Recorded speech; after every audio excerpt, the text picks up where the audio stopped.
हाँ Ayesha, are you there?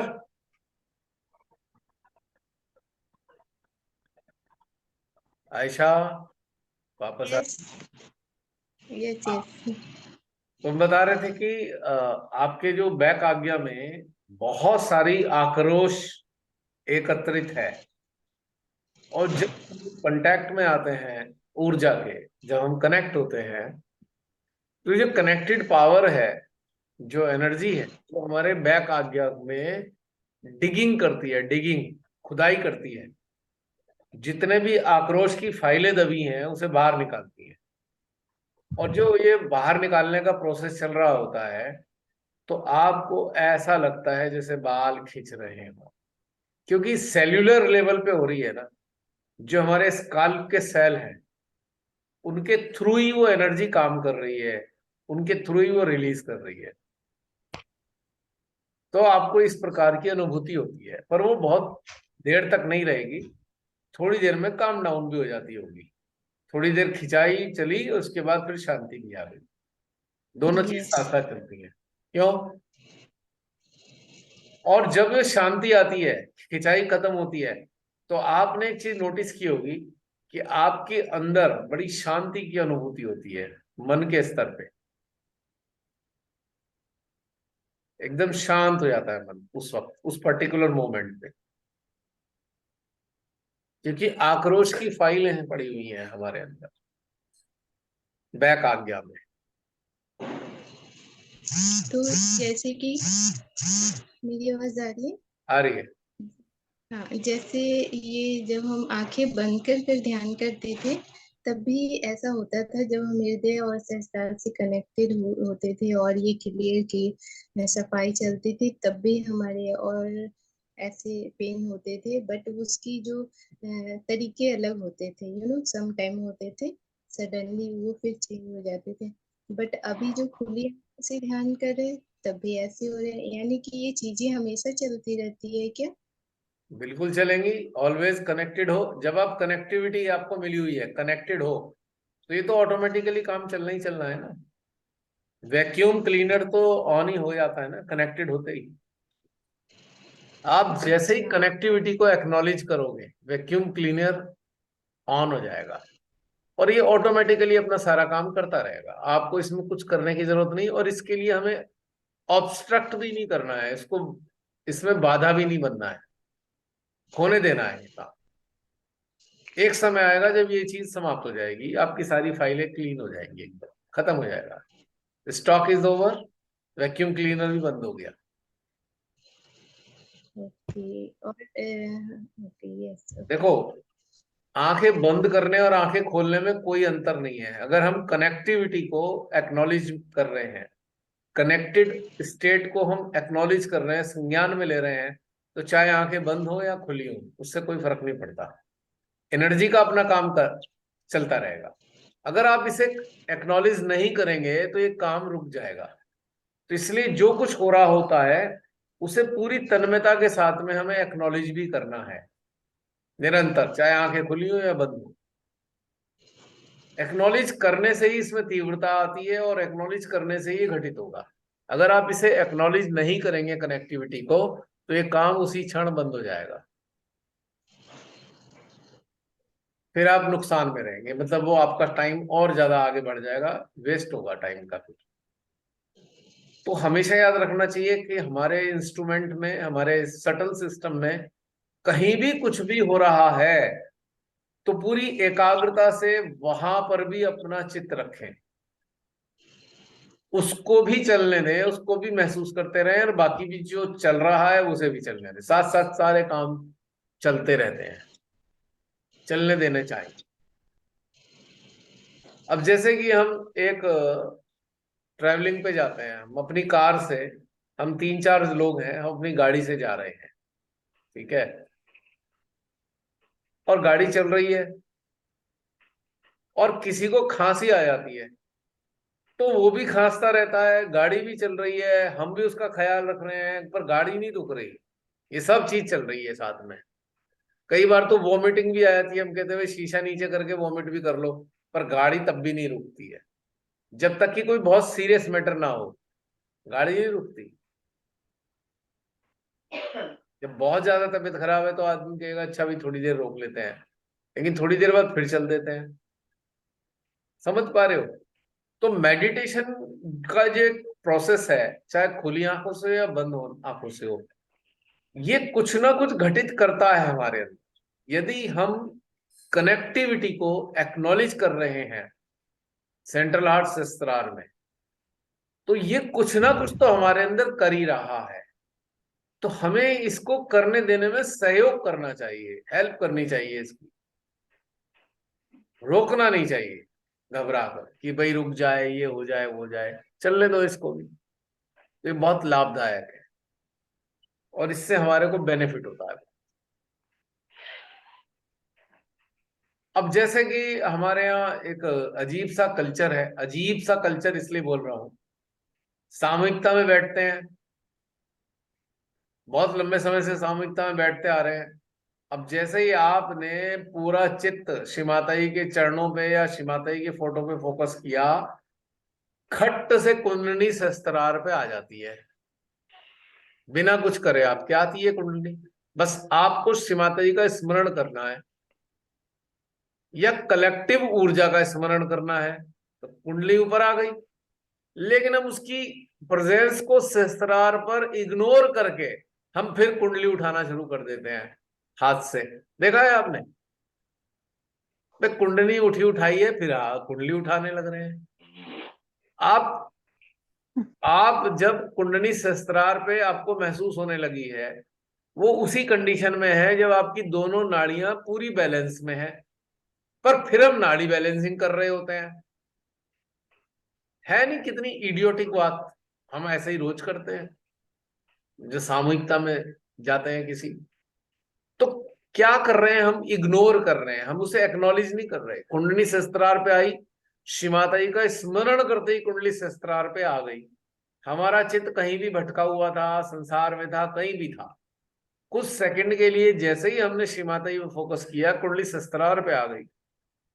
अब हम सहस्त्रार पे मां कुंडली की प्रेजेंस को इग्नोर कर कर फिर हम अपने कर्म कांडों में लग गए। तो इससे क्या नुकसान हुआ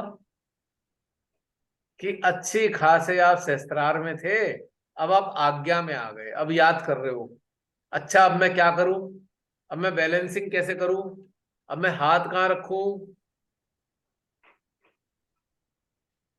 बैलेंसिंग कर रहे हो ना आप? आपने क्या किया? गड़बड़ कर दी सारी। अगर आप कुंडली की प्रेजेंस को एक्नॉलेज करते, उसके प्रेम को हार्ट में एक्नॉलेज करते, तो वो शक्तियां आपके अंदर सफाई अभियान छेड़ देती और पुष्ट करने का नॉरिशमेंट भी शुरू कर देती, पोषण भी शुरू कर देती। सफाई भी करती ऑटोमेटिकली, पोषण भी करती। आपने सारे काम रोक दिए उसके। पता लगा कुंडली माँ बेचारी शस्त्रार में थी, उन्हें पकड़ के खींच के ले आए, आज्ञा चक्र में लाके पटक दिया उन्हें। नहीं, अब मैं ये करूंगा, अब मैं वो करूंगा, अब मैं वो करूंगा। ये सारी चीजें आज्ञा चक्र के एक सिस्टम से आ रही हैं। और अच्छी खासी जो कुंडली उठी उठाई थी, आपने उसे उठा के वापस आज्ञा में घसीट दिया। ये समझ में आया आयशा, क्या गड़बड़ करते हैं? यस भैया, मुझे समझ आई। तो ये है कहानी सारी, प्रॉब्लम। तो हमारे सूक्ष्म यंत्र में कुछ भी घटनाक्रम घटित हो रहा है, हमको बारीकी से बहुत ही एकाग्रता के साथ उसको होने देने में मदद करनी है। अब किसी और काम में नहीं लग जाना फालतू के कि भाई हम इसमें अब ये ये कर दें, वो कर दें। ये बहुत कॉमन है। इसीलिए हमारे जो बहुत सारे सहजी हैं, कई कई साल से वहीं पे ही हैं जहां पहले थे। तो चींटी वाली कहानी याद आ जाती है कि भाई चींटी खंबे पर 1 फीट चढ़ती है और 2 फीट फिसलती है। जय जय श्री माता जी भैया। जय श्री माता जी भैया बहन। मैं कुछ पूछूं? बिल्कुल पूछिए। भैया एक दिन मैं शिवांश पे मैंने चित्र लगा रखा था ना, तो वहां से कुछ मतलब बजने की जैसी आवाज आई। शिवांश जहां पर मैंने चित्र लगा रखा था, झंकृत हो रहा था जैसे। हाँ दो बार बिल्कुल। ऐसे हुआ मेरे साथ, दो बार हुआ। और साथ ही साथ राइट मूलाधार में भी, वहां भी झंकृत जैसी आवाज आई मेरे को। हाँ आती है, और एक एक वाइब्रेटिंग। एक मिनट, जी 1 मिनट तक कभी करीब रहा वो। और कभी सिर में से खट कर की आवाज आती है सहस्त्रार में से। जी। बिल्कुल ऐसा होता इसका है। म- जी जी तो बताइए। इसका मतलब ठीक हुआ। अच्छा। अच्छा चलिए आपसे ही सही। क्वेश्चन करता हूँ, जब ये जी। होता है तब आपको कैसा लगता है? जी, बहुत अच्छा लगता है, बहुत अच्छा ध्यान लगा हुआ था। तो फिर खराब कैसे हो सकता है? जी। खराब जब होगा तो अच्छा नहीं लगेगा, आपके अंदर कुछ अलग सा लगेगा, खराब लगेगा आपको। तो इसका मतलब अच्छा जब होता है तो अच्छा लगता है, और कुछ गड़बड़ होती है जी। तो जी। खराब लगता है। कई बार तो ऐसा भी होता है कि अचानक से बहुत जोर से वाइब्रेशन आए, तो कभी हाथ लगा के देखना पड़ता है कि मोबाइल तो नहीं बज रहा वाइब्रेटिंग मोड पे, मतलब मोबाइल तो है नहीं जेब में, अब क्या बज रहा है? तो वो एनर्जी, एनर्जी जब कांटेक्ट में आती है किसी चक्र के, तो वो चक्र बहुत तेजी से चलता है। और ये तब चलता है जब वो विकार रहित हो जाता है, विकार नष्ट हो जाते हैं उसके चारों तरफ। जैसे कि हम कहें भी एक चक्र, एक पानी के, एक पंखे की तरह है चक्र। और पंखे के चारों तरफ आप अगर उसमें कोई धागे लपेट देंगे या कोई ऐसा कचरा लपेट जाएगा, तो पावर ऑन करने के बाद भी वो पंखा नहीं चलेगा। लेकिन जब उसके चारों तरफ से कोई कचरा नहीं होगा, तो जैसे ही पावर ऑन होगी खटाक से पंखा चलना शुरू हो जाएगा। जब पंखा चलता है तो वाइब्रेटिंग साउंड पैदा होती है, या वाइब्रेशन भी फील होगी। अगर आप टच करके देखेंगे तो पंखे में वाइब्रेशन फील होगी, और कई बार साउंड भी पैदा होती है फर फर चलने की। तो ठीक ऐसा ही घटनाक्रम चक्रास के साथ होता है। जब उसे अच्छे स्तर पे ऊर्जा मिलती है तो बहुत तेजी से चलने लगते हैं। तो ये शंका होने लगती है कि मोबाइल तो वाइब्रेटिंग मोड पे नहीं हो रहा। कई बार ऐसा होता है, बहुत बार ऐसा लगता है हमें, छू कर भी देखना पड़ता है कि जेब में मोबाइल तो नहीं बज रहा। पता लगा वो चक्र से आ रही थी, मूलाधार या जी, स्वादिष्ठान चल रहा है। मुझे मुझे भी ऐसे ही लगा था। मूलाधार में मुझे भी ऐसे लगा कहीं मेरा मोबाइल तो कुछ नहीं वाइब्रेट तो नहीं कर रहा है। वही तो मैं बता रहा हूँ, ऐसा बहुत बार होता है। So it is all G. Good sign, अच्छे साइन है सारे। बहुत बार हुआ है, मैं तो कई बार हाथ लगा के देखना पड़ता है मोबाइल तो नहीं बज रहा। और एक शुरू शुरू में मैं बताता हूँ कि बहुत से लोगों को ऐसे भी अनुभव अनुभव होते होंगे, जब एनर्जी के कांटेक्ट में आप आते हैं और आपका सहस्त्रार से एनर्जी आपके हार्ट में जा तो रही है, पर हार्ट जो है ना पूरी तरीके से रिस्पॉन्ड नहीं कर रहा है। फील तो हो रहा है हार्ट। तो आपने गौर किया होगा कभी कि आपका जो नीचे का जौ है, नीचे का जबाड़ा हिलना शुरू हो जाता है अलग अलग। ऊपर का स्टेबल है, नीचे का हिल रहा है ऐसे टक टक टक टक, जैसे वो पेंडुलम की तरह। बहुत लोगों का होता है ये। वो उसी कंडीशन में होता है कि पूरी एनर्जी जो है हार्ट में रिस्पॉन्ड नहीं कर पा रहा हार्ट, यानी कि वो पूरी फुल ब्लूम पे चला नहीं है, अभी पूरी उस पे हार्ट चक्र चल नहीं रहा है। तो अभी थोड़ा कम जा रही है एनर्जी, और कम मिल भी रही है। तो आपका ये जो है ना ऐसा टिक टिक करने लगेगा, जैसे पेंडुलम नीचे वाला जॉ हिलता है। बहुत से लोग कहते हैं अरे बाधा लग गई, बाधा बाधा बाधा कुछ नहीं है, एनर्जी का इनपुट कम है, और कोई कारण नहीं है। हुआ किसी किसी को ऐसा जॉ का मूवमेंट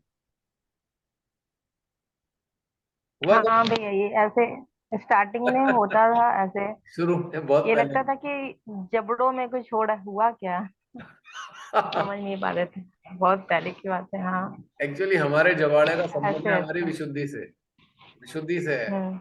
हार्ट जब चक्र चलता है तो, जब हार्ट अच्छे से चलने लगता है तो बहुत सारी एनर्जी हार्ट प्रोड्यूस करता है। वो सारी एनर्जी हमारे बाकी चक्रास में जाती है, और सारे बाकी के चक्रों से गुजरकर वापस विशुद्धि के जरिए हमारे सहस्त्रार से पास होती है। ठीक है। और जब एनर्जी का इनपुट कम होता है तो ये जॉ फिर मूव करता है। जैसे बहुत से लोग पहले बजाज स्कूटर या वेस्पा स्कूटर चलाते थे, जब रिजर्व लगता था तो बहुत तेज हिलना शुरू हो जाता था स्कूटर। पेट्रोल कम जा रहा है उसमें, तो उसका शेकिंग बढ़ गई स्कूटर में, उसका पिस्टन ज्यादा तेजी से चलने लगा। तो ऐसी जॉ के अंदर होता है, वो कहता है भाई एनर्जी का इनपुट कम हो रहा है, पर एनर्जी मिल भी रही है तो कम भी हो रहा है। तो ये बता रहा है कि एनर्जी का इनपुट कम है। ये शुरू शुरू में होता होगा, अब तो जब से ये सप्लाई अच्छी हुई है तब ये जौ का भी हिलना बंद किया। ये भी बहुत रेयर अनुभव है, और बहुत सारे सहजी डर जाते हैं, अरे ये क्या हो गया, हमारे अंदर कोई बाधा तो नहीं लग गई है जो हमारा जबाड़ा नीचे का हिले जा रहा है, हिले जा रहा है, हिले जा रहा है, रुकता नहीं है। आप दोनों हाथों से रोकने की कोशिश करोगे, थोड़ी देर में फिर हिलना शुरू हो जाएगा। भैया मुझे ना शुरू शुरू में हृदय में जब आपने फील करवाया था तो मुझे वैसा लगता था, उसे डर डर जैसे झूले पे चढ़ते हैं ऊंचाई पे, जब नीचे आते हैं तो कैसी अजीब सी फीलिंग होती है ना, एक डर सी फीलिंग होती थी हृदय के पास। वो तब होता है, वो उस कंडीशन में होता है जैसे वो सबसे जियांट व्हील पे जब आप ऊपर से नीचे आते हैं, आपको लगता है अरे हल्के हल्के हो गए, कहीं गिर ना जाए, पेट में बड़ा अजीब अजीब सा कुछ होने लगता है ना। तो जब ये पहली पहली बार अनुभव होता है ना आपको सेंट्रल हार्ट का, तो आपको बड़ा अजीब लगता है, बहुत अजीब अजीब सी फीलिंग आएगी, आपको घबराहट भी होएगी, आपको लगेगा अरे तेरा हार्ट में कुछ हो रहा है, हार्ट अटैक तो नहीं आ रहा कहीं, ऐसा ऐसे वाली फीलिंग भी आती है बहुत से लोगों को, हार्ट नहीं, में और दबाव महसूस होता है। इस अवस्था में भूख भी लगती थी, मतलब पेट में जब चूहे कूदते हैं ना तो ये भी फीलिंग होती थी, जब हृदय में चक्र चलते थे तो पेट में कुछ, शुरुआत के दिनों में ये बता रही हूँ, कुछ हम्म। पेट में भी कुछ ऐसे भूख टाइप की फीलिंग होती थी, पता नहीं ऐसे ही होते थे। ऐसा होता है, इसका एक कारण है बहुत बड़ा। जब हम किसी स्ट्रेस में होते हैं, इमोशनल स्ट्रेस में हम हैं, तो आप कभी गौर करेंगे कि आपका जो नेचुरल जो एपिटाइट है, भूख है, वो कम हो जाती है, घट जाती है भूख। स्ट्रेस वाले लोगों को भूख बहुत कम लगती है, या फिर इतनी ज्यादा लगती है, जो लोग डिप्रेशन में आते हैं ना, उनको तो खाते ही रहते हैं वो सारे दिन, वो मोटे हो जाते हैं फूल के कुप्पा, खाते रहेंगे। डिप्रेशन वाले लोगों के साथ में बहुत बड़ा गड़बड़ होती है, बहुत ज्यादा खाते हैं, उन्हें हर समय कुछ ना कुछ मुंह चलाने के लिए चाहिए, ज्यादा डिप्रेशन है तो ज्यादा चाहिए मुंह चलाने के लिए। होता क्या है कि जब आपको एनर्जी का इनपुट मिलने लगता है, तो आपका जो सोलर प्लेक्सिस है, जैसे कि सूर्य चक्र है, उसको भी नॉरिशमेंट मिलता है, नाभि चक्र को भी मिलता है। ये सारे चक्र जब अपने संतुलित अवस्था में चलने लगते हैं, तो आपके अंदर जो स्ट्रेस के कारण आपकी जो एपिटाइट घट गई थी, वो अब नॉर्मल होने लगती है, सामान्य हो जाती है।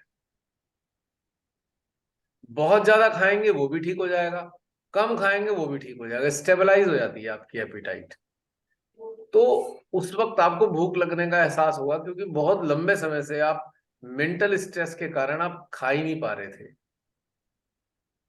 याद करो, अगर मेंटल स्ट्रेस में रहती होंगी उन दिनों जब ये भूख लगने का एहसास हुआ था। क्यों आयशा, एम आई राइट?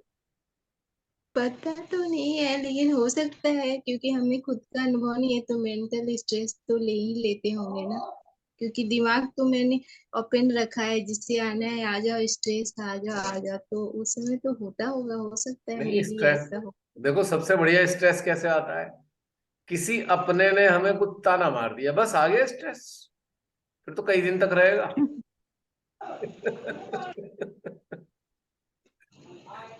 आप जिसे बहुत प्रेम करते हो और उसने दो शब्द ऐसे बोल दिए जो आपके बिल्कुल तीर की तरह लग गए छाती में, तब बस फिर स्ट्रेस आ गया। और स्ट्रेस तब तक रहेगा, उसके चक्कर में सारी भूख भूख सब गायब हो जाती है।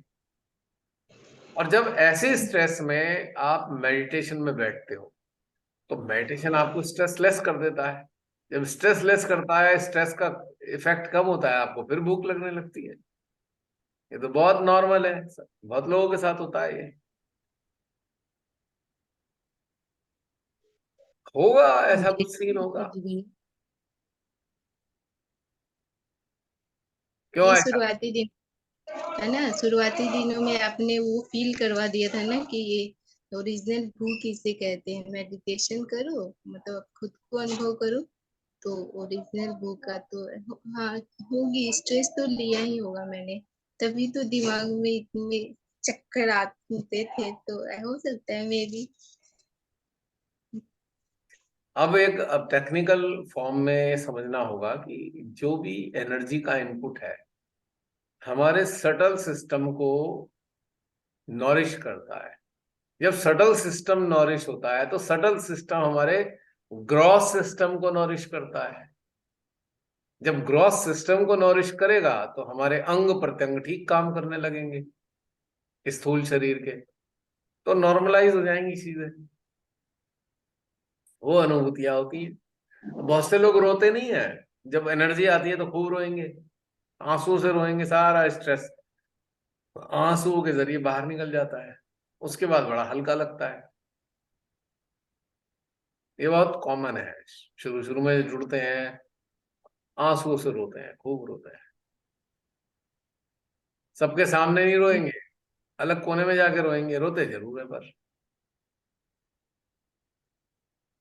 है ना। और एक चीज आप और एक चीज महसूस करते होंगे, बड़ी इंटरेस्टिंग, बहुत इंटरेस्टिंग। आजकल जो आप लोग की कंडीशन है, आप गलती से कोई फिल्म देख रहे हैं या कोई सीरियल देख रहे हैं, अगर उस कहानी में कोई अन्याय हो रहा है, और अन्याय होने के बाद एक उसमें कोई हीरो या कोई ऐसी चीज, ऐसा कोई अस्तित्व आया जिसने उस अन्याय को नष्ट किया, तो आपने देखा होगा कि आपकी आंखों में आंसू आ जाते हैं, राहत महसूस करते हैं कि हाँ भाई अन्याय को खत्म कर दिया। इस वक्त भी आंसू आते होंगे, और बल्कि सेंसिटिविटी और ज्यादा बढ़ रही है, जल्दी से आंसू आएंगे कोई भी घटना घटित होगी, या आम जीवन में ऐसी कोई घटना घटित हुई कि भाई कोई अन्याय के खिलाफ किसी ने कुछ काम कर दिया, तो आप एकदम संवेदनशील होकर थोड़े से आंसू आ जाएंगे आपके, क्योंकि आप उस सत्य के साथ खड़े हुए हैं और अन्याय के खिलाफ खड़े हुए हैं, लेकिन आप डायरेक्टली पार्टिसिपेट नहीं कर रहे। लेकिन अगर कोई ऐसी फिल्म या कोई दृश्य आपके सामने आया तो डेफिनेटली आपको आंसू आएंगे, क्योंकि आपको राहत महसूस होगी। क्योंकि मेडिटेशन आपको बहुत ज्यादा सेंसिटिव बनाता है, sensitive towards truth, not towards emotions. वो आंसू फीलिंग वाले होते हैं, वो इमोशन वाले आंसू नहीं होते। इमोशन से जो आंसू आते हैं वो डिमांड के होते हैं, कोई चीज पूरी नहीं हो रही थी। और जो फीलिंग वाले आंसू आते हैं वो एक कंप्लीशन के आते हैं कि भाई कुछ अच्छा हुआ, अब आंसू आ गए, वो फीलिंग के आंसू हैं। जो ट्रुथ के अगेंस्ट कोई फाइट चल रही थी, और फाइट में ट्रुथ की विक्ट्री हुई, ट्रुथ जीत गया, तब आपको आंसू आएंगे, out of feeling, not out of emotion. That is not emotion. फिर दोबारा रिपीट कर रहा हूं, इमोशन से जो आंसू आते हैं वो एक डिमांड के कारण आते हैं। कोई डिमांड है आपकी संसारिक स्तर पे, हो नहीं रही है तो आंसू आ रहे हैं। और इधर जो फीलिंग वाले आंसू आ रहे हैं, कोई इंसाफ हो गया, आपने देखा इंसाफ हुआ, तब आपको आंसू आएंगे। दो प्रकार के आंसू हैं ये। अब खुशी के आंसू तो सबको ही पता है, खुशी के आंसू भी आते हैं। तो तीन कैटेगरी हो गई आंसू।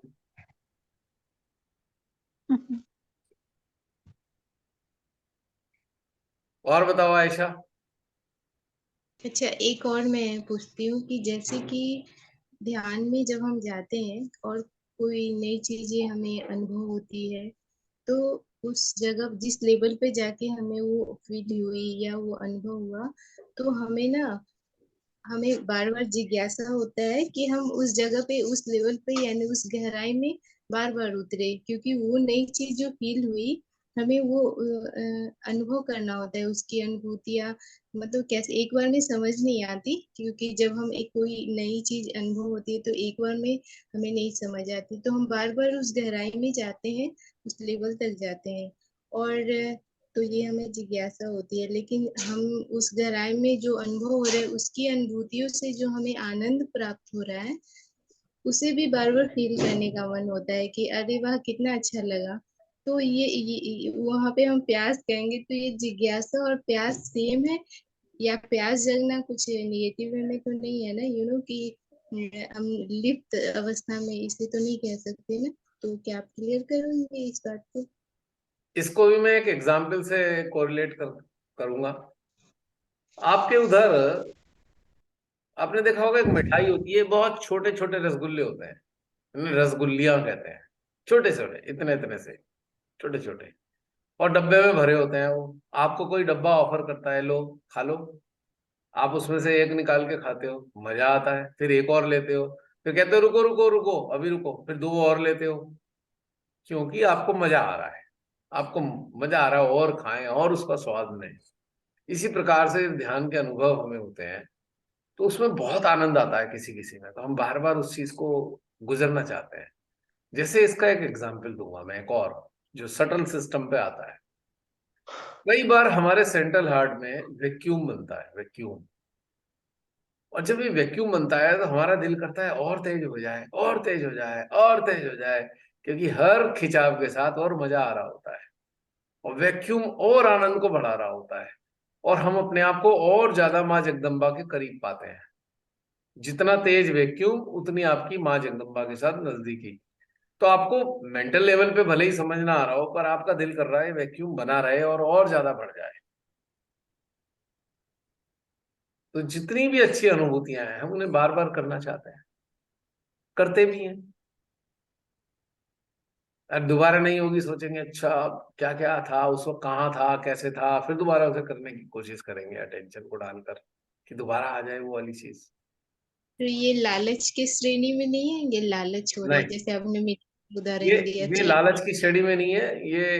ये जो है, जैसे एक माता पिता होते हैं ना, माता पिता क्या करते हैं कि बच्चे को स्वस्थ रखना चाहते हैं, या अच्छे से बच्चा पढ़ पाए, तो क्या करेंगे, वैसे एक टॉफी दे देंगे, बेटा अच्छा ये वाला काम करना, तो हम तुम्हें टॉफी देते हैं। बच्चा काम कर लेता है, फिर उसके बाद चॉकलेट दे देते हैं, फिर बच्चा और अच्छा काम करता है, फिर उसके बाद वो उसको डब्बा ही दे देते हैं कि लो ये तुम्हारी हो गई टॉफियां, 15 दिन का कोटा तुम्हारे पास है। तो क्या होता है कि यहाँ पे जो हमारे माता पिता हैं, डिवाइन मदर एंड फादर, जो निराकार रूप में हमारे अंदर है, वो चाहते हैं कि हम बच्चे अपने सूक्ष्म यंत्र से पूरी तरह एक तो परिचित हो जाए, एक्नॉलेज कर लें सारी अनुभूतियों को।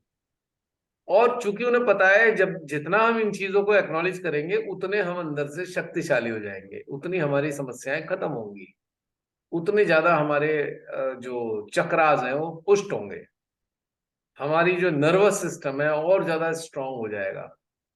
तो हमारे को वो इस प्रकार की अनुभूतियां देकर आकर्षित करते हैं कि हम बार बार उन अनुभूतियों को करें।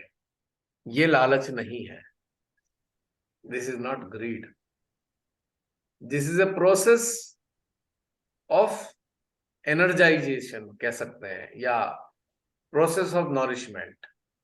क्योंकि उन्हें पता है ये जो ह्यूमन है ना, ये जो मानव है, मानव का चित्त बड़ा चंचल है, इधर उधर भाग जाएगा। अगर अनुभूतियां नहीं दी तो आपका चित्त भाग जाएगा कहीं और। तो अनुभूति देकर आपके चित्त को वहीं टिका के रखते हैं, चित्त और चेतना को, कि ये एक्नॉलेज करते रहे, जिससे इन्हें लाभ हो जाएगा। ये हमारे माता पिता करते हैं ऐसा।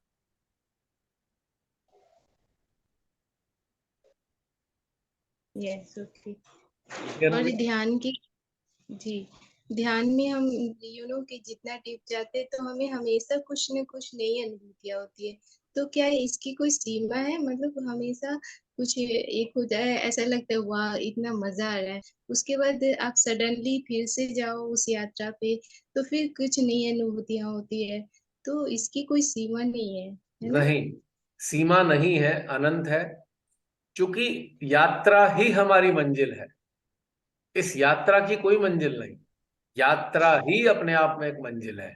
तो ये असीमित है, एंडलेस। तो ऐसे तो हम सांसारिक दुनिया में रह के बैरागी होते जा रहे हैं, क्योंकि हम जितने परमात्मा के करीब जा रहे हैं ना, तो हम सब कुछ ऐसा लग रहा है, जो आसपास इर्द गिर्द जो जो लोग हैं, तो वो हम जो हमारी दृष्टिकोण है वो परिवर्तन होती जा रही है, परिवर्तित हो रही है। तो हमें ऐसा फील होता है समटाइम कि हम तो है ही नहीं इस दुनिया के, कि सारे लोग वो काम कर रहे हैं, लेकिन हमारे लिए हमें फील फील होता है कि नहीं ये सही नहीं है। तो हम खुद में वैरागी फील करते हैं, एक होता है ना ऐसा। हमारे परम माता पिता हमें बैरागी ही बनाना चाहते हैं। बैरागी का हिंदी में अगर संधि विच्छेद करूं, बेरागी, बे प्लस रागी, राग का मतलब होता है संसार के प्रति आकर्षण, और बे का मतलब होता है आकर्षण रहित हो जाना, बैरागी। वो बनाना ही वैरागी चाहते हैं हमें, सच्चाई है ये तो। राग का मतलब होता है, जैसे एक राग तो संगीत वाला राग हो गया, लेकिन यहां पर राग का मतलब होता है संसार। ये राग यानी कि संसार में हम लिप्त हैं, और वो बैरागी बनाना चाहते हैं इन्हीं अनुभूतियों को देकर। वो कहते हैं ये जो संसार का तू मजा ले रहा है, इससे कहीं ज्यादा मजेदार चीजें ये हैं जो मैं तेरे को देता हूं, अनुभूतियां। तो इसमें डूब, वो ऑटोमेटिकली डिटैच हो जाएगा संसार से। और उनका पर्पज ही यही है, तभी तो मुक्त अवस्था में आओगे, वरना मुक्त अवस्था कैसे आएगी अगर संसार से चिपके रहे कहीं ना कहीं। और मनुष्य मानसिक आधार पे संसार से चिपक खत्म नहीं कर सकता। तो ऊर्जा के रूप में वो जो आनंद वाली अनुभूतियां देते हैं, तो हमारी चेतना आनंद की तरफ जाती है, ऑटोमेटिकली जाएगी। तो उधर से हमारा जो है लिप्तता ऑटोमेटिकली कम हो जाएगी। तो ये हमारे फायदे के लिए है। हाँ, हमारे नजदीक लोग जरूर डर जाएंगे, अरे भाई ये बैरागी हो गया तो मेरा क्या होगा। फिर आपकी वो टांग पकड़ के खींचेंगे। अब उसके लिए भी आपको तैयार रहना पड़ेगा। उन्हें अपनी चिंता होगी हमारा क्या होगा, ये बैरागी हो गया, जबकि ऐसा कुछ नहीं होता। बैरागी होने के बाद इंसान लापरवाह नहीं होता है, केयरलेस नहीं होता, केयर फ्री हो जाता है। और केयर फ्री होकर और ज्यादा अच्छे से जिम्मेदारियों को संपन्न कर पाता है। पर जो हमारे साथ वाले लोग होते हैं, उनके अंदर एक छुपी हुई ईगो होती है अटैचमेंट के रूप में। Basically attachment is the synonym of ego, hidden ego. वो ईगो हर्ट हो जाती है उनकी कि अरे अच्छा ये इधर चला गया, मेरी तरफ से चित हटा लिया, मतलब मैं प्राइम हूं, मेरी तरफ से चित्र हटना नहीं चाहिए। वो ये ईगो उनको कष्ट देती है, वैसे कोई कष्ट नहीं है। आप अपनी जिम्मेदारियों के प्रति और ज्यादा जागरूक हो जाते हो। केयर फ्री होने का मतलब है कार्य क्षमता में वृद्धि होना, और केयरलेसनेस तो कार्य क्षमता की वृद्धि को घटा देती है निश्चित रूप से। तो यहां उनकी हीगो हर्ट हो रही है, अरे ये हम इसको इतना प्रेम करते हैं, तो ये हमारे को छोड़कर कहीं और चित कैसे लगा सकता है। बस ये ईगो होती है, यहां पे ईगो की फाइट हो जाती है थोड़ी सी। कई बार तो शर्त भी रख देते हैं, या तो श्री माता जी को अपना लो या हमें, देख लो भाई तुम्हारी वो चॉइस है। और एक्चुअल साधक क्या करेंगे भैया, हम क्या, हमारा तो कुछ है ही नहीं, अब तो हम तो वहां हो चुके, अब तुम देख लो अपना कैसे होना है।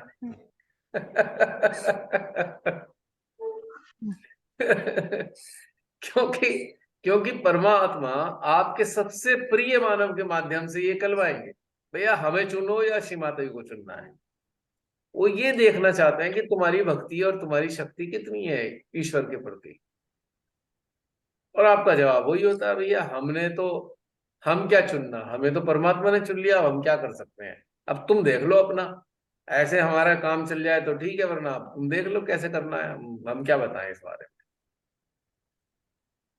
पर बहुत से लोग ऐसा नहीं कहते, बहुत से लोगों को टेंशन हो जाती है, "अरे, अगर हमने ये कह दिया कि श्री माता जी से जुड़े हैं तो ये छूट जाएगा, और हमने इससे ये कह दिया कि भाई हम तो, अच्छा तुम्हारे साथ तो ये हमारा ध्यान छुड़वा देगा", तो बहुत से फिर ट्रिक करते हैं। कहेंगे अच्छा अच्छा ठीक है, वो क्या करेंगे, उनके सामने वो सारी हरकतें नहीं करेंगे ध्यान वाली, जिससे वो भी खुश और माँ भी खुश। ये समझदारी वाली बात हो जाती है। कोई इस प्रकार से शर्त रखने वाला हो तो ठीक है, वो उनके सामने मत करो। अल्टीमेटली होना तो वही है, अगर आप जागरूक हो। लेकिन ये कब तक आप करोगे, जब तक आप भयभीत हो, कि हाय मेरा अपना ना छूट जाए मेरे से। आप अगर निर्भय हो चुके हो, तो फिर आप ये शब्द नहीं बोलोगे, क्योंकि भैया आप देख लो अपना, हमारा तो हो चुका, खत्म। फिर ये होता है एंड में। जी भैया, मैं इसमें कुछ बोलना चाहूंगी। जी। आपने अभी जो बोला वो एग्जैक्ट सिचुएशन मेरे साथ हो चुका है। तो फिर शुरू में क्या होता है कि लोग अग्रेशन दिखाते हैं जब तक सामने वाला डरता है। हाँ, तो अब अभी जैसे ऐसा मेरा स्टेट आ गया, जो करना है कर लो, मैंने घर भी अलग कर लिया, आराम से ध्यान करती हूँ, जो करती हूँ। तो अब क्या होता है कि अब वो बेचारे बन जाते हैं कि बिल्कुल। जहाँ दो चार मतलब ऐसे लोग मिले पुराने, मैं तो इतना प्यार करता हूँ, ये वो वही सब बस शुरू हो जाता है। तो मुझे तो अब बस हंसी आती है। वो सिंपैथी कार्ड शुरू हो जाता है, सिंपैथी कार्ड, जी। है ना। दया दया हाय हमारा क्या होगा, हमारा तो कोई है ही नहीं, हम तो खा भी नहीं पा रहे ढंग से। ये सारी चीजें, वो जो अहम होता है ना, अहम आपको अधिकार जमाएगा। अहम का एक ही शौक है, अहम का एक ही शौक है, वो अधिकार जमाता है। और जब ये टूटने लगता है तो फिर वो उसका जो आफ्टर इफेक्ट क्या होता है, उसका जो दूसरा जो रूप है वो क्या होता है, बेचारगी, बेचारी, लाचारगी, बस। फिर आपको लाचार बन के उस चीज को खींचेंगे, आपकी अटेंशन को। आप इससे भी अगर विरत हो गए तो मजेदार बात क्या होती है, अपने आप ठीक हो जाते हैं, फिर कुछ नहीं करने की जरूरत। आप एक ट्रैप में नहीं फंसे, पहले धमकाया, आप उसमें नहीं फंसे तो फिर लाचार हो गए, आप इसमें नहीं पिघले तो फिर अपने आप ठीक हो जाते हैं, फिर कुछ नहीं होता। जैसे आपके पास पेशेंट आते हैं, आप उनसे कहते हो भैया जी। ये कर लो, नहीं नहीं वो अपना रोना रोएंगे, नहीं नहीं नहीं नहीं, तो आप कहते हैं ठीक है आपकी मर्जी, हमसे मत कहना, फिर ऑटोमेटिकली ठीक हो जाते हैं। आश्चर्यजनक, जब आप कह रहे हैं तो मान नहीं रहे थे, अब आपने कहा छोड़ो तुम देख लेना अपने आप ही, तो अपने आप ठीक हो गए, सारी चीजों का पालन करेंगे, ये करना पड़ता है। जी भैया। देखिए आज की बात नहीं है, ये प्राचीन काल से है, जो भगवान का हो गया वो किसी का ना रहा, ये सत्य है बात, इससे कोई झुटला नहीं सकता। और जो किसी का है वो कभी भगवान का हो नहीं सकता। तो चॉइस तो हमारी खुद की है कि हम किसके होना चाहते हैं अल्टीमेटली। इसीलिए बहुत से जो अटैच्ड टाइप की जो पर्सनालिटीज होती हैं आपके संपर्क में, वो आपको किसी साधना वादना से जुड़ने नहीं देंगे। उनको टेंशन अपनी हो जाती है, हमारा क्या होगा, बस पक्की बात बता रहा हूं मैं। तो पहले तो बड़े झगड़े करेंगे, ये करेंगे वो करेंगे जो होगा, लेकिन उनकी टेंशन यही है हमारा क्या होगा। तुम तो साधना से जुड़ गए, हमारा क्या होगा। उन्हें समझ नहीं आता कि साधना आपको भगा थोड़ी रही, घर से छोड़ के थोड़ी जा रहे हैं, लेकिन नहीं उन्हें टेंशन है, क्योंकि उनकी ईगो हर्ट हो रही है कि अपना टेंशन हमारी तरफ रखो, हम हैं आपके नॉर्थ मैग्नेटिक जोन, और आपने श्री माता जी को बना लिया मैग्नेटिक जोन। ये है प्रॉब्लम सारी,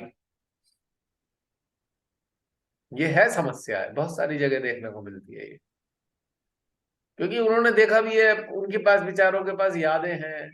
अच्छा जी कोई घर छोड़ के चला गया था, वैरागी हो गया, तो उन्हें टेंशन है, एक दिन आप चलना दो उन्हें छोड़ छाड़ के, उनका क्या होगा। अब कोई सोचो ऐसी बातें 50-55 साल में कोई छोड़ के चल दे तो उनकी टेंशन वाली बात तो बनती है ना। और सच्चाई क्या है, छोड़ने की जरूरत ही कुछ नहीं,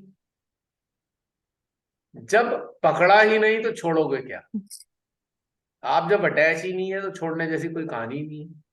पर वो उनको समझ नहीं आती ये बात, वो जो ईगो है ना, ईगो ने उन्हें ब्लाइंड कर दिया है, वो देख नहीं सकते सत्य को, मजबूरी होती है, लेकिन एक दिन दिखाई देता है।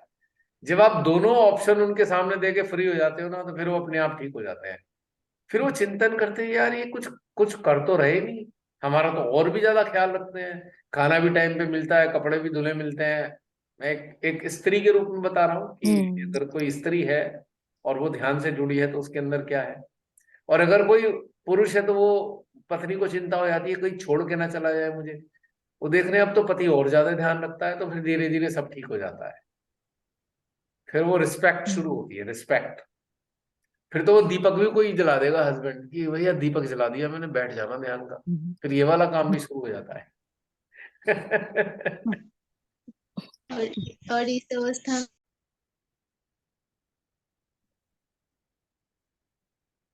फिर एक तीसरी अवस्था आती है, तीसरी अवस्था ये आती है कि आप कहीं बाहर जाते हो, शहर से बाहर जा रखे हो आप, कहीं भी आपका कोई प्रोग्राम है या कहीं भी किसी वजह से, अगर पति देव है तो फोन पे बात हो रही है, भाई देखो हम दीपक जला देते हैं सुबह सुबह, फिर तो दीपक की भी सेवा शुरू हो जाएगी, फिर उसके बाद सफाई वाली भी सेवा हो जाएगी। और यही वाइस वर्सा पत्नी भी ऐसे ही करती है, अगर पतिदेव सहज ही हैं तो फिर पत्नियां फिर अपने हाथ में ले लेती हैं काम की, चलो भाई सफाई कर दो और दीपक जला दो, अगरबत्ती जला दो। यहाँ पे कन्वर्जन हो जाता है थोड़ा थोड़ा, भले ही कोई सहज से जुड़े ना जुड़े, पर वो रिस्पेक्ट जरूर आ जाती है कई बार। लेकिन ये बाद में होता है ये भी है एक दिन, लेकिन ये ब्रेकिंग पॉइंट के बाद होता है, जब उनकी ईगो बिल्कुल छिन्न भिन्न हो चुकी होती है, उसके बाद सारी कहानी होती है दूसरे पक्ष की। तो ये सारी चीजें होती है, चिंता करने की कोई बात नहीं है। अगर आप अपनी जगह कायम हो, आप सत्य के साथ जुड़े हो, धैर्य रखो, सब चीज ठीक होती है। लाइट बंद करो सो। तो Ayesha, are you there? Yes. हाँ आयशा। हाँ, तो यहाँ पे एक आपने बोला ना कि थोड़ी सी कभी कभी पतियों को अच्छा भी लगता है, क्योंकि हम लोग मौन हो जाते हैं ना, क्योंकि ये ध्यान मौन कर देते हैं, हमें बोलने नहीं देते, तो हमें सुनना भी नहीं पड़ता रेडियो की आवाज। इसलिए उन्हें अच्छा भी लगता है कि तुम ध्यान करो, ध्यान का टाइम हो गया है, ध्यान करो जाकर। बोले अच्छा ठीक है, तो हमें बोलना पड़ता है, आजकल ध्यान एनी टाइम चलते हैं। वो एक्चुअली वो उस वक्त वाला वो चक्कर खत्म हो गया ना, कि पति देव तो आए थक थका के, पत्नियां ध्यान में बैठ गई। सबसे ज्यादा उनके लिए तो बड़ा भारी कष्टकारी है कि राइट वो उनके घर में एंट्री हुई और पति पत्नी जो है अपने ध्यान में चली गई। तो ये कभी नहीं करना चाहिए, किसी को भी नहीं करना चाहिए। अपनी व्यवस्था देखो कि उनका भी पूरा सम्मान होना चाहिए, जो साथ वाले हैं। अपना आगे पीछे एडजस्टमेंट कर सकते हो, हाँ वो बात अलग है कि आपको कलेक्टिव में जाना है या कलेक्टिव अटेंड करनी है, that is a different thing. पर रोज कलेक्टिव नहीं होती ना, वीक में एक बार होती है, तो एडजस्टमेंट किया जा सकता है।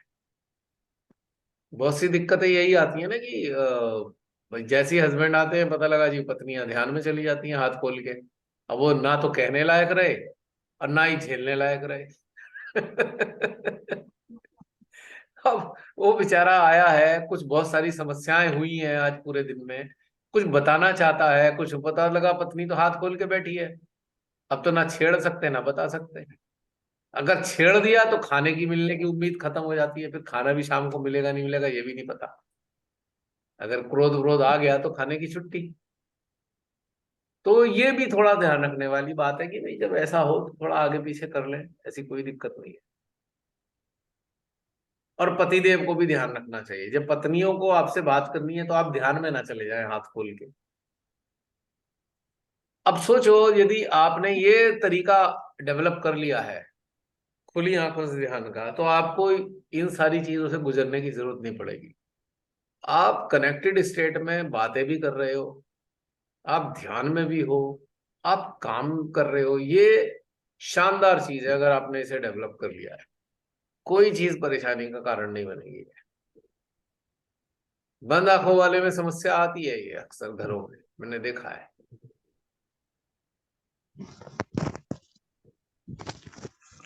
और दूसरी चीज, ये ध्यान उन लोगों के लिए लाभदायक है जिनके पूरा परिवार ध्यान में सहज में जुड़ा हुआ है, उनके लिए तो बहुत ही फायदेमंद चीज है। क्योंकि शुरुआती दौर में जब पूरा पूरा परिवार ध्यान में जुड़ता है, तो आपसी बातें कैसी हो रखी होती हैं। मान लीजिए किसी ने कुछ कहा, किसी एक पक्ष ने एक बात कह दी, सामने वाले को ठीक नहीं लगी, तो फट वो कह देगा तुम्हारा आज्ञा पकड़ा हुआ है। और बदले में क्या मिलेगा, तुम्हारी तो नाड़ी संतुलित नहीं है। तो ये चलेगा फिर सहजियों के घर में, किसी का आज्ञा बता देंगे, किसी की नाड़ी बता देंगे, किसी की कैच बता देंगे। तो सहजियों घर में ये सारी चीजें चलती हैं। लेकिन यदि सहजियों ने ये वाली चीजें अभ्यास में डाल ली, तो फिर ये वाली बातें खत्म हो जाती हैं कि आज्ञा पकड़ा है, कि नाड़ी संतुलित नहीं है, कि ये है वो है। क्योंकि पता है इस स्थिति में कुछ है ही नहीं, सब फ्री फ्लो है। इससे इस चीज से भी छुटकारा मिल जाता है, इन सब बातों से। और ना वो मटका झटका कुछ करने की जरूरत है इस स्थिति में। अब एक और इंटरेस्टिंग बात बता रहा हूं, आप लगातार ध्यान में रहेंगे ना, तो नारियल भी नहीं फटने के। क्योंकि आपकी ध्यान की ऊर्जा ऑटोमेटिकली आपके घर को स्वच्छ रखेगी। जो सहस्त्रार हार्ट से रिलीज हो रही है एनर्जी, ऑटोमेटिकली आपके घर को, आपके कार्यस्थल को स्वच्छ रखती है। नारियल वारियल भी बहुत कम फटते हैं। नारियल तब फटते हैं जब आपकी शक्तियां मदद नहीं कर रही होती, तो नारियल को अपने ऊपर लेना पड़ता है सारा कचरा।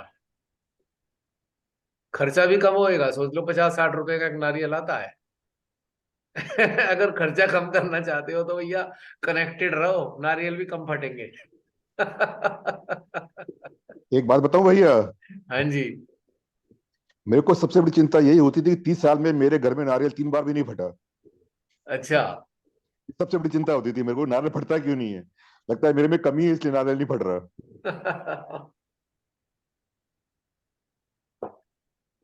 तो परम कृपा रही इसलिए नहीं फटा, वरना तो फटते हैं। पर मेरे को चिंता होती थी कि क्यों नहीं फट रहा, मैं चाहता था कि फटे ताकि प्रूव हो कि हाँ भाई सिस्टम काम कर रहा है।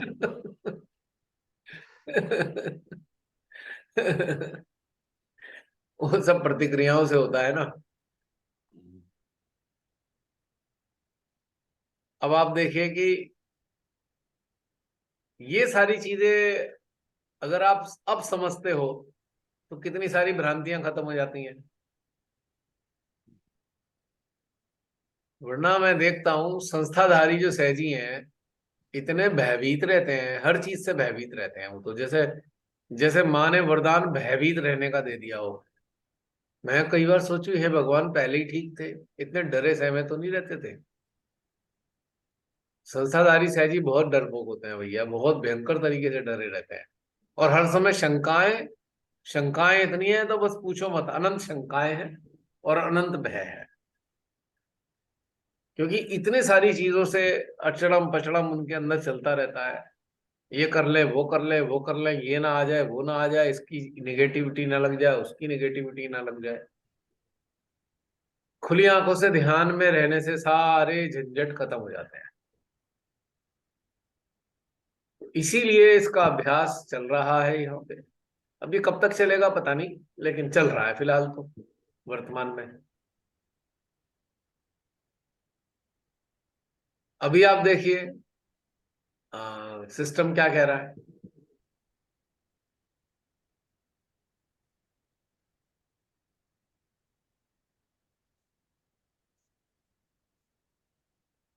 और ज्यादा तीव्र अनुभूति हो रही है सेंट्रल हार्ट स्तर में।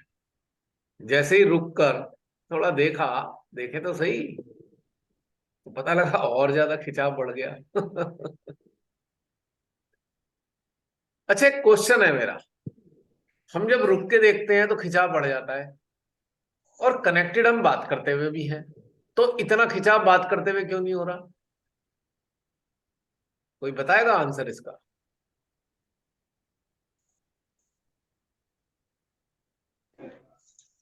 सारी नहीं कर रहे भैया। बताओ।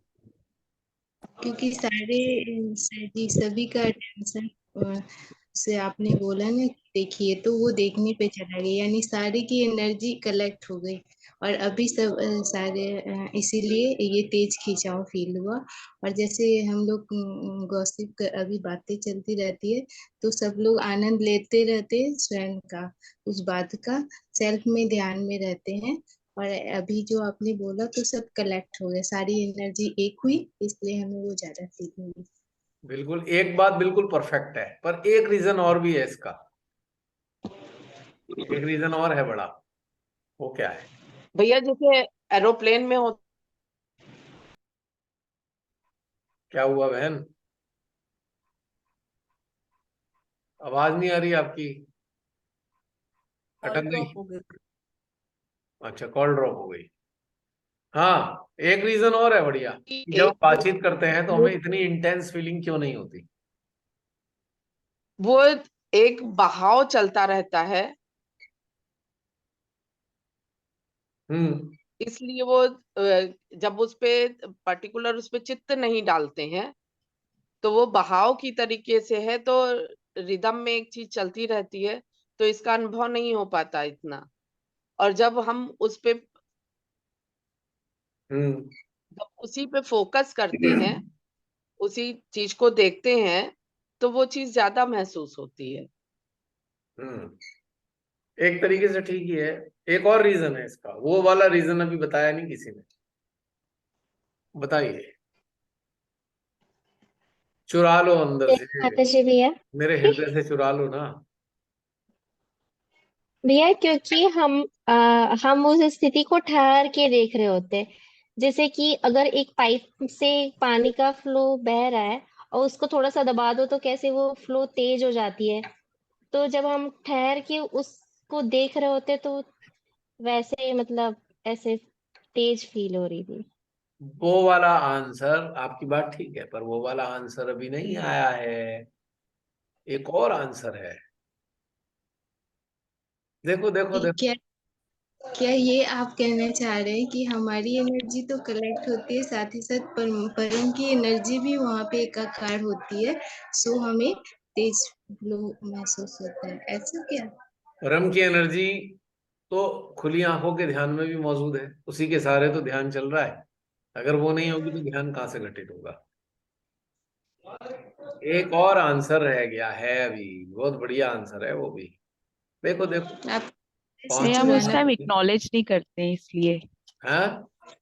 एक्नॉलेज नहीं कर रहे हैं इसलिए। नहीं, एक्नॉलेज तो अब भी कर रहे हैं बातचीत करते हुए, लेकिन इतनी इंटेंस नहीं होती जितनी इंटेंस एकदम आंख बंद करके एकाग्र होने पे होती है एक आंसर बढ़िया वाला। देखो आता है क्या। हम अपने स्वयं को देखते हैं, अब पूरी तरह अपने भीतर आ जाते हैं। ये भी कह सकते हैं, इंडिविजुअल। ये भी कह सकते हैं। लेकिन एनर्जी घटने का कारण क्या है? बढ़ने का कारण तो चलो आपने बताया, घटती क्यों है एनर्जी, कम क्यों हो जाती है? आपने जब हम बढ़ने का पूछा था ना, दोनों कि दोनों हमारी चीजें इसमें, दोनों एक दूसरे के अंदर, दोनों एक दूसरे की समाई हैं। क्योंकि वो प्रोसेस चल रहा है ना, एक्सचेंज। अरे अरे अरे अरे अरे, एक साधारण सी बात है। जब हम खुली आंखों से ध्यानस्थ होते हैं तो हमारी एनर्जी डिस्ट्रीब्यूट हो रही होती है। जहां चेतना होती है, जहां चित्त होता है, हमारा चित्त एक दूसरे के ऊपर है, तो हमारी एनर्जी एक दूसरे के अंदर भी जा रही है, एक दूसरे के सिस्टम में जा रही है, आ रही है। लेकिन जब हम आंखें बंद कर लेते हैं तो हमारा चित्त अपने ऊपर आ जाता है, वो सारी की सारी एनर्जी हमें मिलने लगती है और खुली आंखों में डिस्ट्रीब्यूट हो रही होती है। तो बताओ इन दोनों में अच्छी कौन सी है, हमें मिले या डिस्ट्रीब्यूट हो? वही डिस्ट्रीब्यूट एक्सचेंज वाली। डिस्ट्रीब्यूट हो वो ज्यादा बढ़िया है। हाँ, क्यों? सबको क्योंकि फायदा हम होगा लोग उससे। बने इसलिए, है?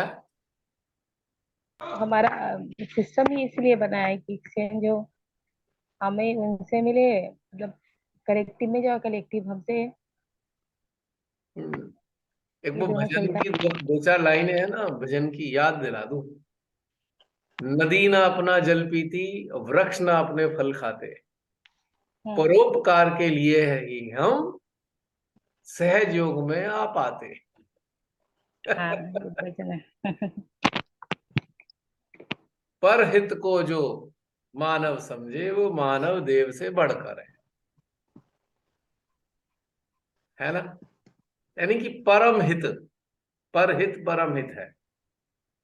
डिस्ट्रीब्यूशन अगर होता है तो भले ही एनर्जी कम हो जाए, कोई दिक्कत नहीं है, जा रही है ना। It is a some sort of charity in a technical way, in the form अपने ऑफ एनर्जी। दाता भाव हमें रखना है, दाता भाव। जब हम स्वयं लेने की कोशिश करते हैं तो एक हद तक मिलता है, उसके बाद मिलना बंद हो जाता है।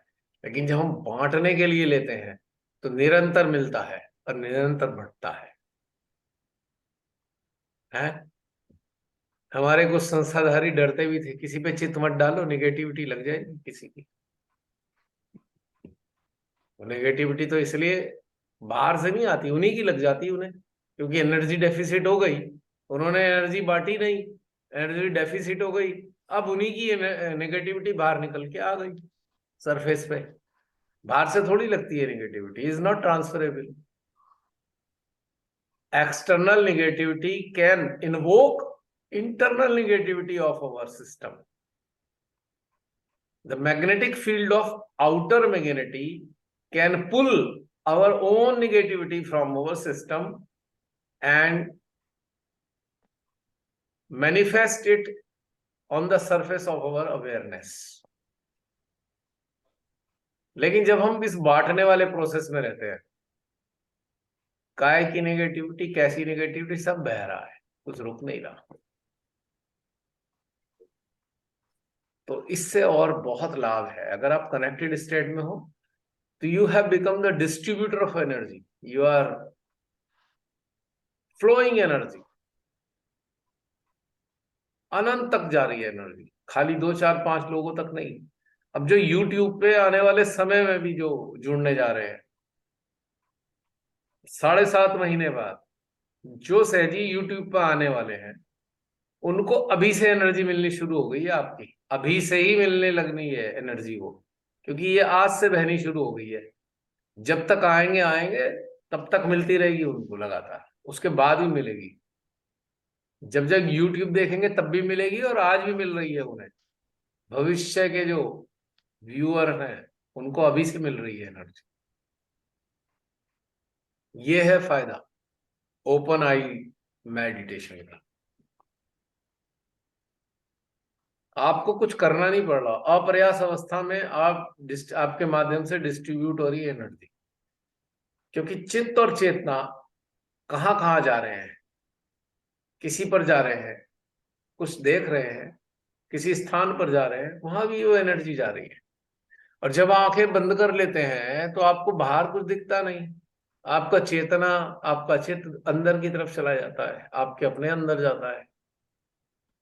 तो खाली एनर्जी आपको मिलने लगती है, इसलिए आपको ज्यादा लगती है। लेकिन ऐसी वाली ज्यादा से कोई खास लाभ नहीं होने वाला, बटने वाली एनर्जी से ज्यादा लाभ होगा। क्योंकि जिन तक एनर्जी पहुंच रही है उनकी कुंडलियां आपको आशीर्वादित करने लग रही हैं।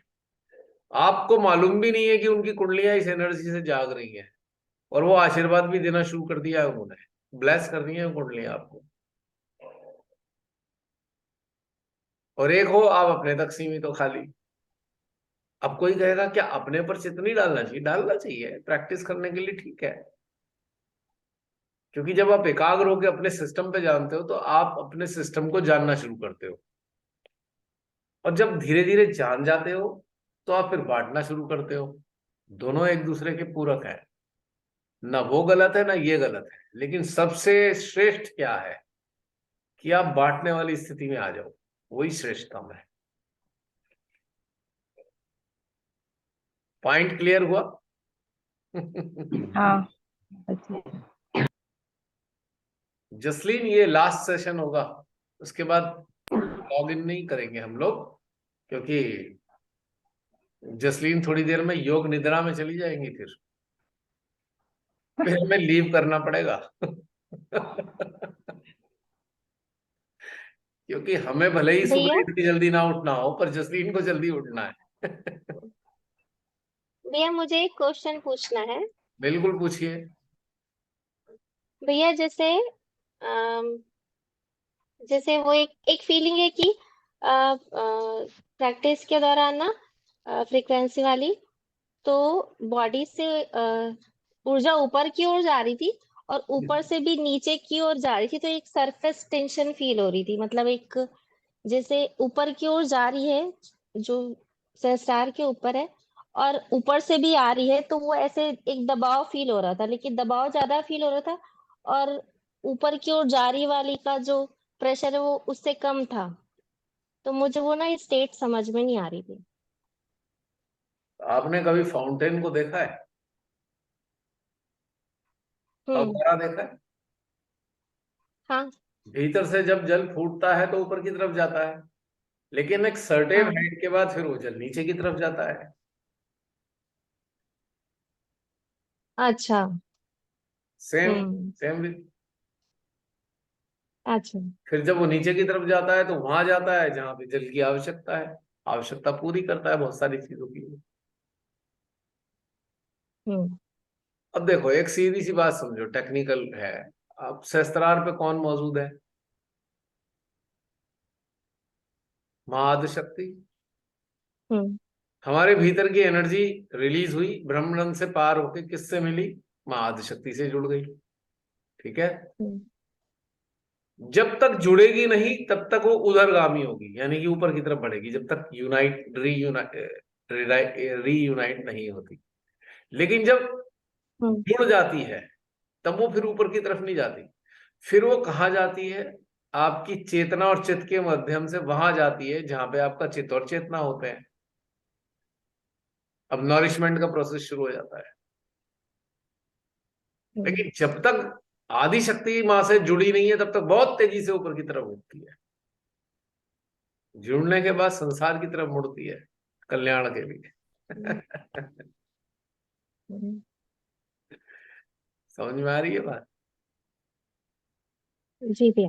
लेकिन यदि आप के अंदर ये भाव आया, आज तो मुझे श्री पार ब्रह्म परमेश्वर से मिलना है, तो फिर वो नीचे नहीं आएगी, फिर वो शूट करेगी ऊपर की तरफ, एक स्पेस रॉकेट की तरह ऊपर की तरफ जाएगी, और अंत में फिर उनके पास जाकर बैठ जाएगी आपकी एनर्जी, क्योंकि आपके अंदर इंटेंस डिजायर है कि परम पिता परमेश्वर से मिलना है मुझे। फिर कभी नीचे की तरफ नहीं आएगी। लेकिन नॉर्मल वे में वो माँ आदि शक्ति से कनेक्ट होने के बाद फिर वो संसार की तरफ बहती है, जैसे फाउंटेन का पानी एक हाइट तक जाता है, फिर उसके बाद नीचे की तरफ बहता है,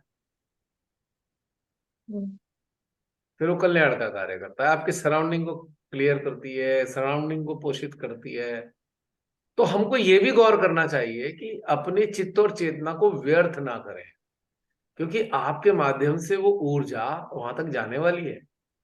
तो वेस्ट चीजों में ना डालें, किसी बेकार चीजों में लगा दिया आपने तो उसका सदुपयोग नहीं हो पाएगा, एक तरीके से उस चलो ऊर्जा भैया। की इंसल्ट होगी।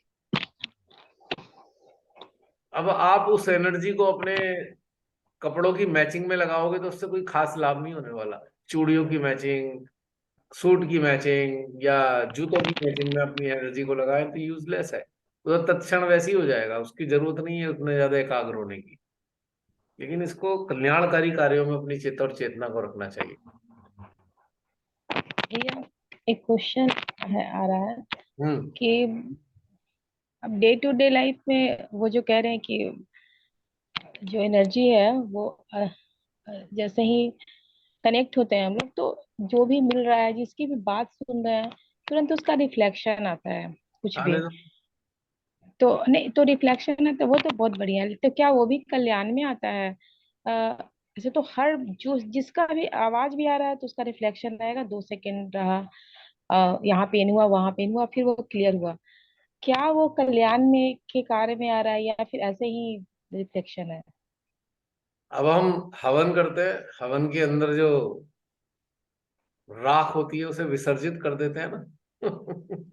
हम्म। कल्याणकारी है वो भी, कोई दिक्कत नहीं है, आने दो रिफ्लेक्शन को, कल्याणकारी है, कहीं ना कहीं कुछ ला भी दे रहा है, किसी को साफ कर रहा है, और इस प्रवाह के अंदर वो हाँ सारा कचरा बह रहा है, विसर्जन हाँ हो रहा सब है कह रहे हैं कचरे का। पेन ही पेन है सबको, सबके हाथ पे पेन, सब आज्ञा पे सब पेन। ऐसे ही भरे पड़े हैं ना। वो अंदर अंदर जो है इतनी सारी जकड़न है, चिपक जो है, चिपक पे नहीं देता है। तो अब संसार के लोग बहुत बुरी तरह चिपक से पीड़ित हैं, अटैच हैं, दुनिया जान की चीजों से अटैच हैं, और उनके खोने के भय से पीड़ित हैं। चला ना जाए, जो मिल गया वो चला ना जाए। अब उन्हें कहीं हृदय में पता भी है जाएगा तो है ही, पर पीड़ा भी है। तो वो वाली सारी चीजें चल रही होती हैं, तो मैंने तो सबके विकार साफ कर देती है। ये जो भागीरथी है ना, ये भागीरथी जो सहस्त्रार से फूट रही है, ये जो है सब धो देती है, सबको धो देती है। ये एक्चुअल में भागीरथी को कल्याण करती है। अब भगीरथ की कथा तो मालूम है ना, कि उन्होंने पितरों के कल्याण के लिए माँ गंगे का आह्वान किया। अब वो संभाल नहीं सकते थे तो भोलेनाथ जी ने संभाल लिया, पर एक धारा उनकी जटा से फूटी और उससे हमारी ये धरती तर गई। अब यही तो घटनाक्रम आपके अंदर है। आपके पितृ कहाँ पर रहते हैं बताओ, आपके पितृ कहाँ रहते हैं? राइट हार्ट पे, नो, लेफ्ट आज्ञा में सारे पितर बैठे हैं। लेफ्ट आ गया। अब जब ये सहस्त्रार से धाराएं फूटेंगी आपके, तो देखो पितरों का ही तो कल्याण कर रही हैं, जो लेफ्ट आज्ञा में इतने सारा भरा हुआ है। जितनी भी मृत लोगों की स्मृतियां हैं, वो नैनो पार्टिकल्स में उनकी अवेयरनेस एग्जिस्ट करती है। ज्यादातर लोगों की, जिनको शरीर नहीं मिले या जिनको मुक्त अवस्था नहीं मिली, वो आपके लेफ्ट आज्ञा में ही विराजे हैं। ये भगीरथी उनको भी मुक्त करती है गंगा, तभी तो आप हल्के हो पर जाते हैं। हम, तो हमारे अंदर तो ये विचार नहीं आया, मतलब ये विचार ही नहीं है कि पितरों को मुक्त तो भी हो जाएगा, तो ना भी है क्लियर हो विचार, रहा है। लेकिन वो तो घटनाक्रम तो घटित हो ही रहा है ना। आज मैंने बता घटनाक्रम। दिया है, आज से आ जाएगा। क्योंकि आपको नहीं आ मालूम ही रहा। नहीं है, आपको मालूम नहीं, तो इसलिए आपको विचार कैसे आएगा? जिसका जिसका डेटा ही नहीं है आपके पास, उसका विचार नहीं आएगा। लोग कहते हैं निर्विचार कैसे हो, मैं कहता हूँ डेटा रिलीज डिलीट कर दो तो निर्विचार हो जाओगे। डेटा है तो विचार है, डेटा नहीं है तो विचार भी नहीं है। तो आज आपके आज्ञा में, लेफ्ट आज्ञा में एक विचार डाल दिया, ये पितरों को भी कल्याण कर रही है इस तरीके से, तो आपको रहेगा, अब फील करोगे आप। खास तौर से लेफ्ट आज्ञा में ठंडा ठंडा आना शुरू हो जाएगा, तो समझ लेना पितरों का कल्याण हो रहा है। अब बाहर से पंडित जी से कहने की जरूरत नहीं है, पंडित जी कुछ कर दो पितरों के लिए, आप ही हो जिसके द्वारा सब कुछ घटित हो रहा है। अरे वो अपना कल्याण नहीं कर सकते, वो पितरों का क्या उनके करेंगे। पास तो क्षमता ही नहीं है कल्याण करने की, वो तो बेचारे भरमाते हैं आपको। वो आपको मानसिक शांति दे सकते हैं, हाँ अपने गया चले जाओ, बोध गया चले जाओ, हरिद्वार चले जाओ, गंगा चले जाओ, जाओ और दो चार पिंडियां विंडियां बना के आपको कुछ मंत्र मंत्र कह देंगे, आप खुश हो जाओगे, हाँ भाई मैंने पितरों का कल्याण कर दिया। पर होता नहीं है कल्याण। कल्याण इसी तरीके से होता है जो मैंने बताया आपको, उसके अलावा कोई तरीका नहीं है धरती पे कल्याण करने का। परमेश्वरी माँ का प्रेम, और प्रेम उनका रूपी कल्याण उस होता कैसे है? उनका समझ लो, कल्याण ऐसे होता है, जो किसी भी कारण से शरीर और ये धारण नहीं कर पाए, या जो भी उनके कार्मिक कारण थे, वो भटक रहे थे, अति सूक्ष्म अवस्था में नैनो पार्टिकल्स के फॉर्म में आपके लेफ्ट आज्ञा में विराजने लगे, आपके साथ ही रहते थे। अब कम से कम गंगा की धारा वहां तक पहुंचेगी आपके लेफ्ट आज्ञा में, तो वहां से वो रिलीज होकर अब वहां जाएंगे जहां के लिए उन्हें कोई व्यवस्था हो जाएगी भगवान की तरफ से। अभी तो कैद है लेफ्ट आज्ञा में, it is an imprisonment for them. और तभी तो आपको उनके सपने आते हैं, क्योंकि वो कैद हैं, तो सपने आपके आ रहे हैं उनके। सपनों के माध्यम से दे सपने आर तो नहीं कम्युनिकेटिंग, आते हैं। सपनों के माध्यम से कम्युनिकेट कर रहे हैं ना आपको। नहीं, कभी नहीं आते हैं। नहीं, बहुत सारे लोगों को आते हैं, मेरे तो रोज ही आते हैं, मुझे तो, अच्छा। मेरे तो बेचारे और मुक्ति नहीं हुए अभी। मुझे आप एक बार किसी ऐसे ही सेशन में कहा था कि बस उनके लिए कोई प्रार्थना नहीं करता, हमेशा कुल देवता की पूजा करते हैं, ये करते हैं। तो मैंने बस प्रार्थना की थी, उसके बाद बस छोड़ दिया, श्री चरणों में प्रार्थना की थी। आपने वो बात बताई एक बार कि कुल देवता को रख के लोग संसारिक रूप से ये होगा, इस कारण पूजा करो। मैंने बस कुल देवता को कहा कि आप यहाँ पे श्री माता जी के श्री चरण है, आ चुके हैं, बस आप लोग तृप्त हो जाओ, मुक्ति को प्राप्त करो श्री माता जी की कृपा से। उसके बाद कुछ नहीं, हाँ कभी ठीक कुछ है, नहीं किया, लेकिन कोई फिर भी पूजा पाठ कुछ नहीं। लेकिन फिर भी ढेर सारे मौजूद हैं, सूक्ष्म चेतना यहाँ मौजूद है लेफ्ट आज्ञा में। ठीक है, उन लोगों टेक्निकल को आराम टर्म में, मिलेगा। टेक्निकल टर्म में श्री माता जी ने प्रोटीन 52 बोला है, हाँ हाँ। प्रोटीन 52, और राइट आज्ञा में प्रोटीन 56। ये बहुत एग्रेसिव एग्रेसिव चेतनाएं हैं जो डोमिनेटिंग है, ये वो प्रोटीन 56 के फॉर्म में है। और जो मोहग्रस्त हैं वो प्रोटीन 52 के फॉर्म में लेफ्ट आज्ञा में है। तो कहने का मतलब ये है कि जब हमारे सहस्त्रार पे फवारा निकलता है, ऊंचा भी जाता है, तो फिर गिरता सहस्त्रार पे ही है, तब जाकर आपको ठंडा ठंडा लगता है। जब दोबारा गिरता है, जब ये निकलता है तब ठंडा नहीं लगता, तब आपको वैक्यूम फील होगा। और जब ये आपके सर पे ही टकराएगा दोबारा आगे, तो आपको ठंडा ठंडा लगेगा, आनंद आएगा, एक अच्छी सी अनुभूति आने लगेगी इस काल के ऊपर। तो उस वक्त जब ये गिर रहा होता है, तब यहाँ पे जो दोनों आज्ञा हैं, इनमें जो बैठी हुई चीजें हैं, उनको बड़ा लाभ होता है, मुक्त हो रही होती हैं वो। आपने देखा होगा पहले आपको बहुत ज्यादा यादें आती थी, पुराने जो संसार छोड़ के चले गए उनकी स्मृति आती थी। अब आप देख रहे होंगे वो पुरानी वाली स्मृतियां धूमिल हो रही हैं, ना के बराबर स्मृति आ ही नहीं रही, किसी की पुरानी याद ही नहीं आ रही है। मृत लोगों की यादें नहीं आ रही अब ज्यादा, पहले आती थी बहुत, क्योंकि अब वो धीरे धीरे वहां से रिलीज हो गए, निकल लिए वहां से, उनको लाभ हो गया और आपको धन्यवाद देते हुए जा रहे हैं कि बेटा आपकी वजह से हम मुक्त हो गए हैं, आशीर्वाद भी देते जा रहे हैं। वो आशीर्वाद ऊर्जा के रूप में आपको मिल रहे हैं, आपकी ऊर्जा भी बढ़ रही है लगातार। कितना सूक्ष्म घटनाक्रम कंटिन्यूस चलता है, तो कभी कभी सोचा नहीं होगा इस विषय में। आज आपको सोचवाया जा रहा है, भाई सोच लो ये भी ऐसा है।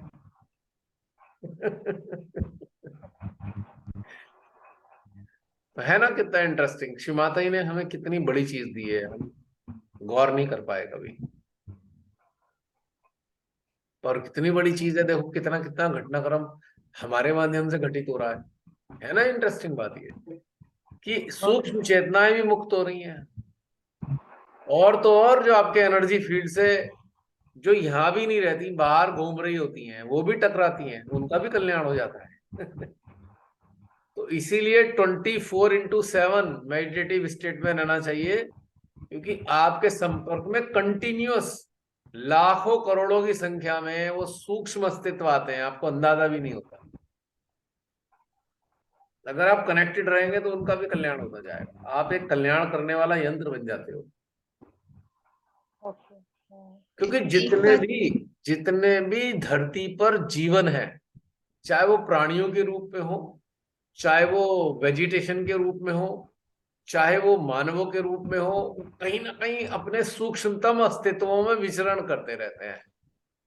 और आप अगर जागृत हो, आपके शस्त्रार से वो फव्वारा फूटता रहता है प्रेममयी ऊर्जा का, जो यानी कि सेंट्रल हार्ट से प्रेम आ रहा है और ऊपर से ऊर्जा, शस्त्रार से ऊर्जा मिलती है और हृदय से प्रेम, यानी कि प्रेममयी ऊर्जा जब चारों तरफ फैल रही है, तो जितने भी अस्तित्व हैं सूक्ष्मतम अवस्था में, उन सभी का कल्याण होता है, सभी का कल्याण होता है। आप एक्नॉलेज करो या ना करो, पर कल्याण काम चल रहा है, कल्याण वाला। इसीलिए हमेशा 24/7 वाले उसमें कंडीशन में अपने आप को स्टेबलिश कर लेना चाहिए, अभ्यास कर इसलिए आवश्यक। और श्री माता जी ने कहा ना कि मुझे 1000 लोग ऐसे मिल जाएं जो ये अभी एक्सप्लेन किया है मैंने, तो मैं पूरे विश्व का कल्याण कर दूं। यानी कि उन 1000 साधक साधिकाओं के माध्यम से मां आदि शक्ति की 1000 शक्तियां सक्रिय हो जाएंगी, और 1000 की 1000 जब शक्तियां सक्रिय होंगी, तब पूरी विश्व का कल्याण निश्चित होना है। अब आपको रहस्य समझ में आ गया होगा, माने क्यों कहा था बेटा शस्त्रार पे बैठो। Sitting at Sahasrara 24/7. The mission 1000 SOS. Sahasrar oriented Sahri. 1000 Sahasrar oriented Sahri. This is the mission. Somewhere of this collective. And you all are the pioneer. You all are the pioneer. जो सूक्ष्म स्तर पर इतिहास लिखा जा रहा है, उनमें आप लोग पायनियर हैं। कितने गौरव की बात है।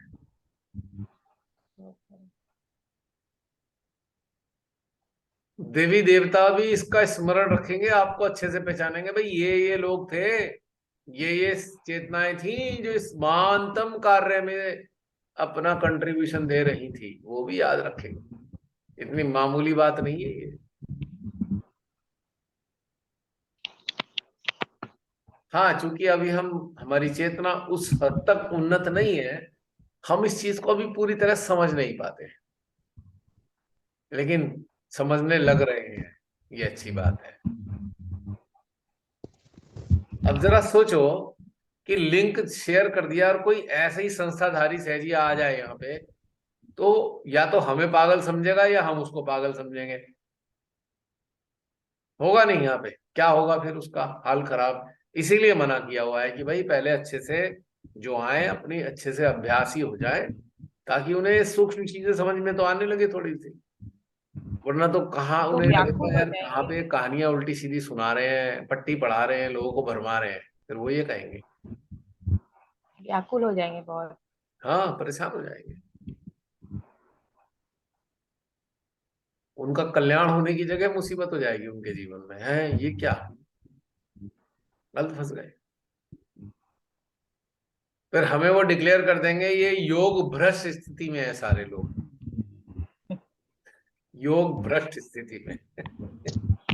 शिव माता ही ने तो बताया ही नहीं, सबसे पहला डायलॉग होगा शिव माता ही ने तो बताया ही नहीं सहज योग ऐसा, ये क्या कर रहे हैं? 12 बजे के बाद का ध्यान। 12 बजे के बाद का ध्यान, भूत और प्रेत और राक्षसों का ध्यान हो रहा है। सोच लो, गड़बड़ हो जाती है।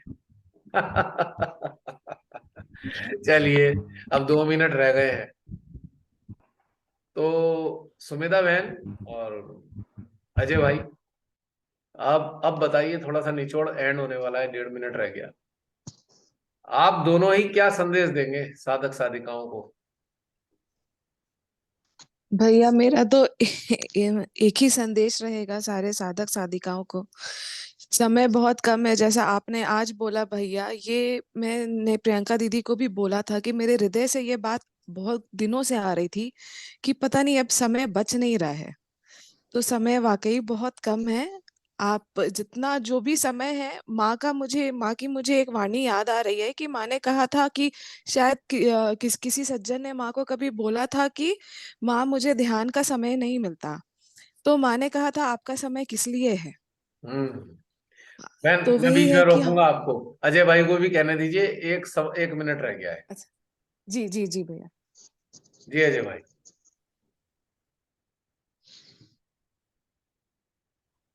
आपका वो म्यूट है अभी, आप उसे ऑन कर लीजिए, म्यूट को हटाइए। आ रही है आवाज अब? अब आइए, बोल दीजिए। यही 50 कहूंगा सेकंड रह कि गए। लास्ट जजमेंट का टाइम है। हम बड़े खुशनसीब हैं कि सही टाइम पे इस मिशन को ज्वाइन कर लिया है, और भविष्य में जो लोग आएंगे उनके लिए भी यही शुभकामनाएं हैं कि जल्दी से जल्दी इस मिशन में शामिल हों। चलिए, इससे पहले कि अचानक बंद हो जाए, सबको जय श्री माता जय जी। श्री अगली यात्रा के लिए जय श्री ढेर सारी माता दी। शुभकामनाएं। जय श्री माता जय श्री माता दी। दी सबको। जय श्री अगली माता यात्रा दी। के लिए जय ढेर श्री सारी माता दी। शुभकामनाएं। जय श्री माता न जाने जय श्री माता जी। अगली यात्रा किधर की तरफ चलेगी, हमें नहीं मालूम। एक्सप्लोर अगली बार फिर किधर को जय श्री होगा, माता जी। बड़ी नोट।